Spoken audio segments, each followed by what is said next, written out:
So to kick off this afternoon, it gives me great pleasure to introduce two mothers from France, Véronique Schaal and Charlotte Lemaitre, to share their own personal stories on the impact of FH on their lives and why they feel paediatric screening really matters.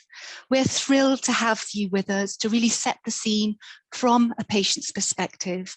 Please feel warmly welcomed.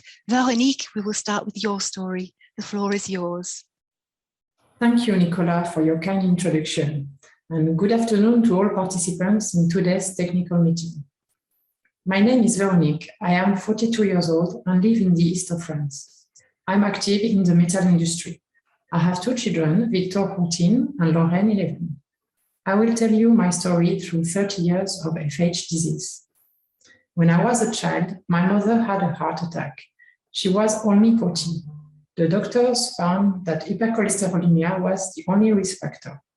A few months later, my sister Claire, 13, I, 12, and my brother Yves, 9, had a blood test. We all three had high rates of cholesterol. We were identified as FH. We changed our eating habits, but it was not enough.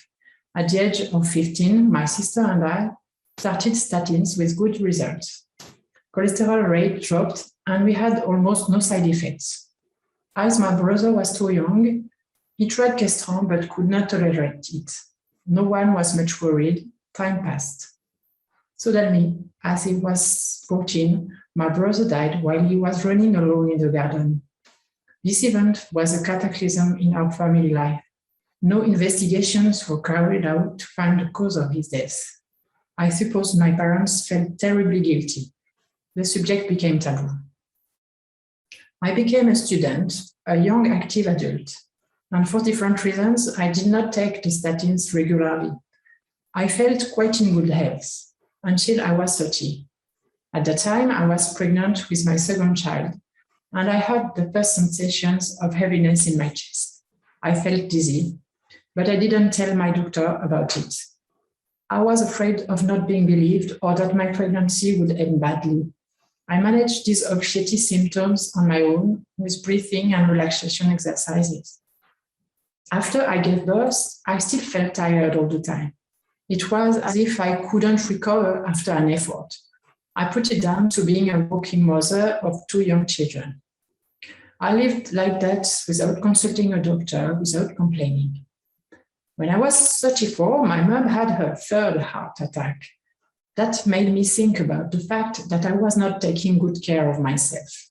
I decided to consult a doctor. She prescribed a blood test. Of course, cholesterol was high. When I consulted again, she wrote a letter for a visit to a cardiologist. I hadn't seen one for 17 years. At the cardiologist, I described my symptom, feeling exhausted, tightness in my chest. I told him that I had a genetic background. He gave me an electrocardiogram, which was apparently okay. He told me, "You have a great heart. Maybe you're depressed." I took my statins for 4 or 5 months in early 2014. Then I said to myself, what's the point since I have a great heart? Obviously, my symptoms did not disappear. They even increased until they became unbearable. I had feelings of near death, especially at night. One morning, I decided to change my route from home to work to drive past the cardiologist and try to make an appointment. I was lucky enough to see a secretary who listened to me. She immediately set me up for the electrocardiogram. The cardiologist gave me a spray of nitric acid and told me I was having a heart attack right there, right then. He called an ambulance right away. My heart was saved. I was 35 years old with 2 little children and 3 stents. Coming back home 3 days later, I asked myself, what happened to me the same as my mother? And what happened to my brother so long ago? I consulted subjects on hypercholesterolemia on the internet and found Anhet, the French FH Patient Association. I got in touch with them and found great moral support. Also, the association advised me to test my children as soon as possible, which I did. Their cholesterol rate is quite low, even if they both have the same defect gene as me. As a mom, these investigations clearly reduce my worry about my children's health. Also, I invited my sister to do the test for her 2 children, and her boy was diagnosed with FH. My feeling today is that early testing is crucial. FH awareness and understanding is crucial, and addressing mental health impact of fear, isolation, and taboo is crucial. If we can protect our children and future generations from this through screening, the impact will be enormous. Thank you for listening and hopefully for acting. I would now like to give the floor to Charlotte to share her different yet painfully similar story. Thank you, Véronique, for giving me the floor. I'm pleased to have the opportunity to address this technical meeting. My name is Charlotte.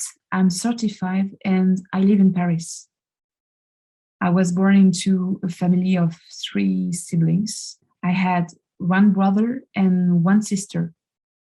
I am also a mother of 2 marvelous children, Marilou, my daughter, with 5, and Basile, my son, with 2. Cholesterol has always been part of my life. We knew there were some cholesterol problems in the family. Indeed, my mom had us tested when we were young. My brother and I were diagnosed with a high cholesterol rate. I remember that my mom had us follow a specific cooking class to learn how to take care of our cholesterol in the way we cook and we eat. We saw several doctors, but it seems back then they were not really sure if we needed to be treated or not as children. We had to take a horrible treatment at one point that we quickly decided to give up as it was too disgusting. Then my uncle, Antoine, had a heart attack at the age of 40, and it raised alarm bells on the real risk of having a high cholesterol rate. My mom took us to the endocrinologist again and decided that my brother must be treated. At that time, he was 17 and I was 19. The doctor explained that my brother must be treated, but I, because I'm a woman, I was apparently magically protected by my hormones. We grew up and we started our studies. My brother, Baptiste, started to study medicine, the famous, stressful, and very difficult first year as a medical student. He was really under pressure with the study. He smoked a lot, and he finally got accepted to the second year. During summer, he decided to go hiking in the mountains with some friends, and he found it very difficult. The day of his return to second year, he died alone at home from a massive heart attack. After this tragedy,